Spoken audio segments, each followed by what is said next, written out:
Урматтуу мекендештер, кадырлуу коноктор, ушул улуу эпостун ысымы менен аталып калган шаар Манас шаары жөн жерден мындай ыйык ысымга ээ болгон жок. Бул чоң жоопкерчилик, бул улуу урпактардын убадасы.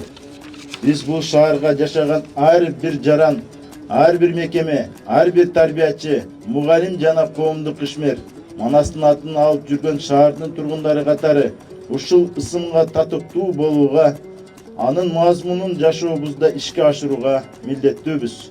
Манасчы Манас айтат: бул иш-чара өткөнгө таазим, бүгүнкүгө сыймык жана келечекке болгон ишеним. Бул майрам ар бирибизге улуттук тамырыбызды эстөөгө, биримдикти чыңдоого жана өз элибизди сыйлоого түрткү берет.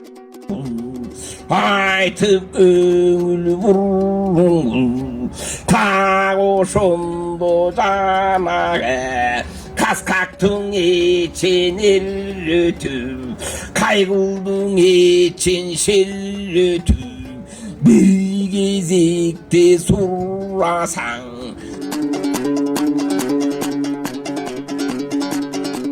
Манас деп коюлуп атпайбы ушу жергечи? Анан бул ар бир кыргыз үчүн сыймык болуш керек, ар бир кыргыз үчүн сүйүнүч болуш керек.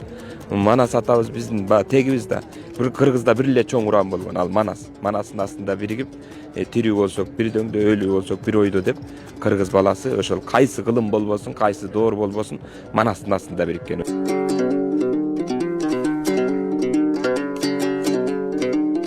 Дордон доргоң айтылып, көчкөн Манас эмеспи, зоболосу зор болуп, ушул күнгө унтулбай жеткен Манас эмеспи.